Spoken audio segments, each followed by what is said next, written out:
नमस्कार YouTube family, जय हिंद जय महाराष्ट्र। मी पुण्याची तृप्ती स्वागत करते आपल्या भारतीय खाद्य संस्कृतीमध्ये तृप्ती उपशास्त्रातील कुकिंग व्हिडिओमध्ये। 15 दिवस टिकणारा रॉयल कूट मसाला ग्रेव्ही आणि घरगुती पद्धतीने बनवलेला सांबर मसाला यापासून भारतीय खाद्य संस्कृतीमधील ऑर्डरची थाळी मी कशा पद्धतीने पूर्ण केली हे मी तुमच्या सोबत शेअर करणार आहे। तर YouTube फॅमिली, तुम्हाला पण ही माझी भारतीय खाद्य संस्कृतीमधील ऑर्डरची थाळी मी कशा पद्धतीने बनवली हे जर तुम्हाला शिकायचं असेल आणि ह्याचा स्वाद घ्यायचा असेल, तसेच तुमची टिफिन सर्व्हिस असेल किंवा तुम्ही पण असेच मोठमोठे थाळीचे ऑर्डर घेत असाल किंवा जेवणाचे ऑर्डर घेत असाल तर हा व्हिडिओ तुम्ही संपूर्ण पहा। व्हिडिओ आवडला तर व्हिडिओला नक्की लाईक करा।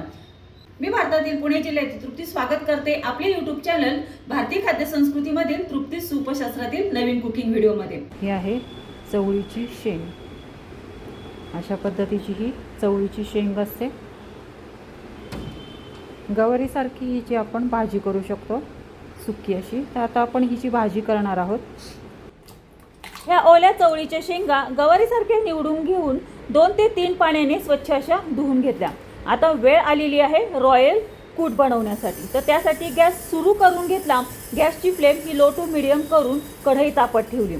कढई तापल्यानंतर यामध्ये 4 चमचे पांढरे तीळ, 2 चमचे खजुराच्या बिया, 2 चमचे खसखस घालून 1 मिनिटभर ड्राय रोस्ट करून घेऊन हे एका प्लेटमध्ये थंड होण्यासाठी काढून घेतलं। आणि हो, अर्धी वाटी भाजलेले शेंगदाणे सुद्धा ह्या रॉयल कूटसाठी लागणार आहेत। ते पण प्लेटमध्ये मी भाजून काढून ठेवून घेतलेले आहेत। तर पहा, अशा पद्धतीने हे ड्राय रोस्ट करून एका प्लेटमध्ये काढून घेतलं। आता ह्याच कढईमध्ये 4 चमचे डेसिकेटेड कोकोनट ब्राउनिश होईपर्यंत थोडंसं परतून घेतलं। पाहता हे संपूर्ण हे रॉयल कूटचं साहित्य एका प्लेटमध्ये थंड होण्यासाठी ठेवलेलं आहे। तसेच इथे आपली ओली चवळीची शेंग पण आहे। आता ओली चवळीची शेंग आहे ना, ही फोडणीला घालायची। तर गॅस पुन्हा सुरू केला आणि त्याच कढईमध्ये तेल घातलं। गॅसची फ्लेम ही लो टू मीडियम करून तेल तापल्यावरती यामध्ये फोडणीला जिरं घातलं, तसेच कढीपत्ता घातला आणि हिरव्या मिरचीचा ठेचा घातला। आणि हा एक अर्धा सेकंदवर परतून घेऊन यामध्ये ही ओल्या चवळीची शेंग फोडणीला घालून एक अर्धा सेकंदभर परतून घेतली।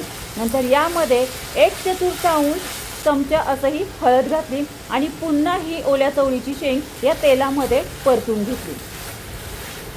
नंतर यामध्ये 1/4 मीठ चवीसाठी या चवळीच्या शेंगेमध्ये घालून पुन्हा ही ओल्या चवळीची शेंग या तेलामध्ये परतून घेऊन त्याच्यावरती झाकण ठेवून एक 5 मिनिटासाठी मंद आचेवरती शिजण्यास ठेवलेली।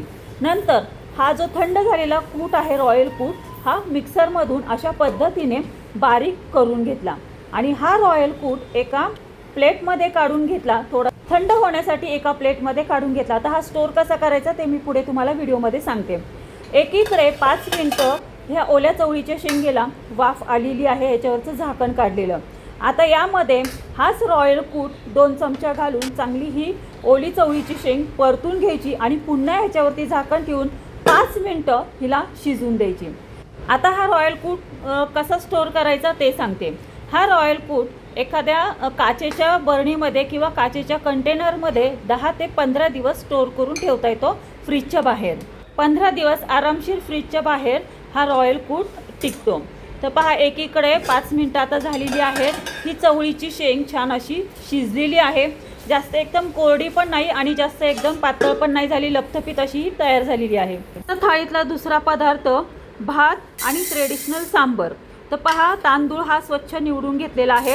आता ट्रेडिशनल सांबर बनवण्यासाठी काय केलं की 2 पळीभर 2 छोट्या पळी मुगाची डाळ घेतली, ती स्वच्छ निवडली, धुवून घेतली आणि यामध्ये हळद घातली, हिंग घातली, चवीसाठी मीठ घातलं, तसेच 1 टॅमॅटो चिरून यात घातला।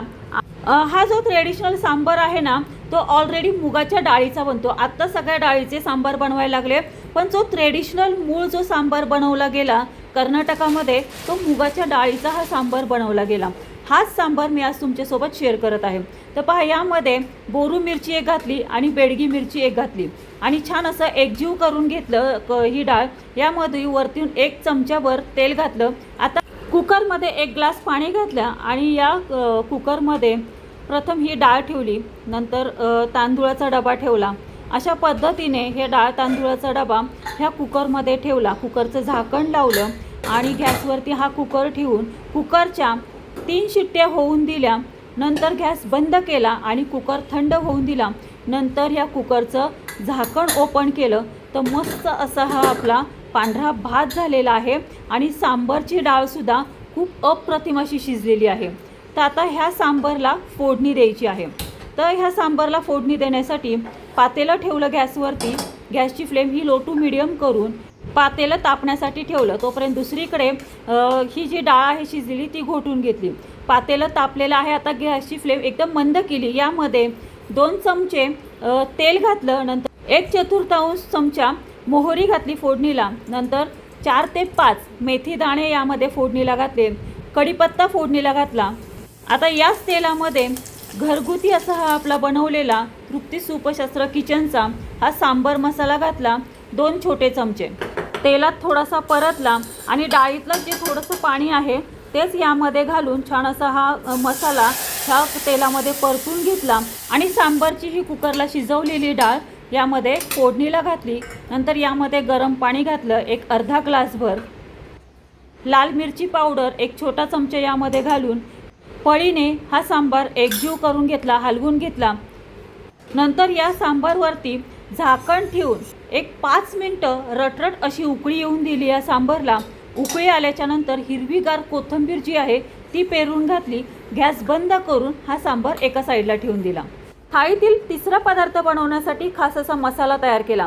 तर त्यासाठी काय केलं, कांदा परतून घेतला. नंतर तो मिक्सरच्या भांड्यात घातला आणि याच्यामध्ये अद्रक, लसूण तसेच रॉयल कूट 2 चमचे, जिजाऊ महाराष्ट्रीयन गरम काळा मसाला 1 चमचा, हळद 1/4 चमचा 2 घातले.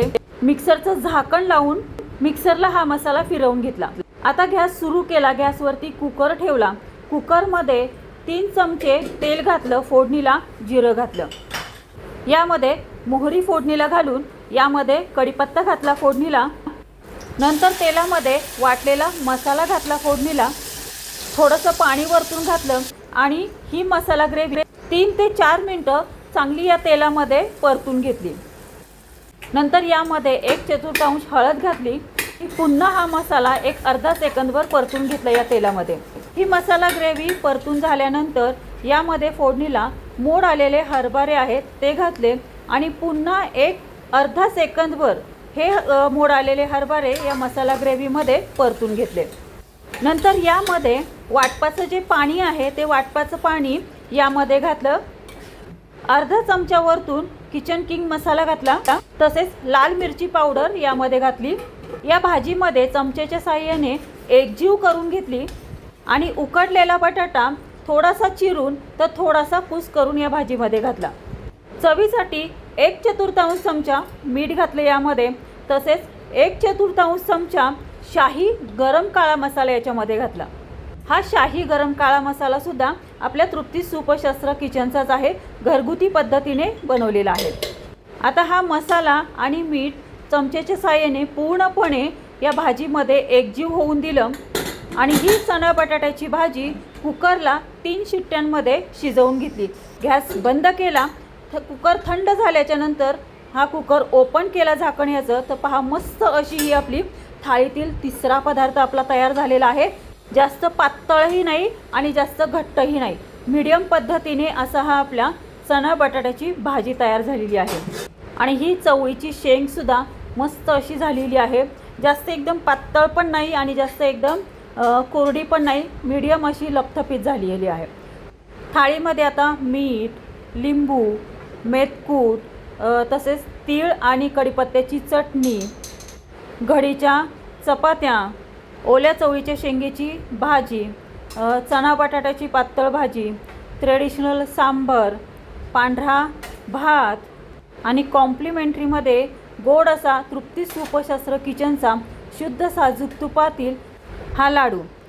तसेच या भातावरती छान असं मेथकूट वरतून पसरवला आणि शुद्ध साजूक तूप आहे ते सुद्धा छान असं वरतून सोडलं. तृप्ती सुपशास्त्र किचनमधली आजची थाळीमधले आज आपण पदार्थ पाहूयात. चपाती आहे, तसेच इथे चवळीच्या शेंगीची भाजी आहे, इथे आहे ही हरभरा आणि बटाट्याची भाजी, मुगाच्या डाळीचं सांबर आहे. अगदी ट्रेडिशनलपणे ही मुगाच्या डाळीचं सांबर केलेलं आहे. तसेच इथे आहे भात आणि भातावरती मेथकूट घातलेला आहे आणि तूप घातलेलं आहे. तसेच इथे कढीपत्ता, तिळाची चटणी, मेथकूट, मीठ, लिंबू आणि इथे मिक्स व्हेजिटेबलमधलं हे लोणचं आहे. आणि इथे आहे गोडामध्ये खारकेचा लाडू म्हणजे खारीक डिंकाचा लाडू. अशा पद्धतीने आजची ही आपली तृप्ती सूपशास्त्र किचनमधली ही पूर्ण प्युअर व्हेज थाळी आहे.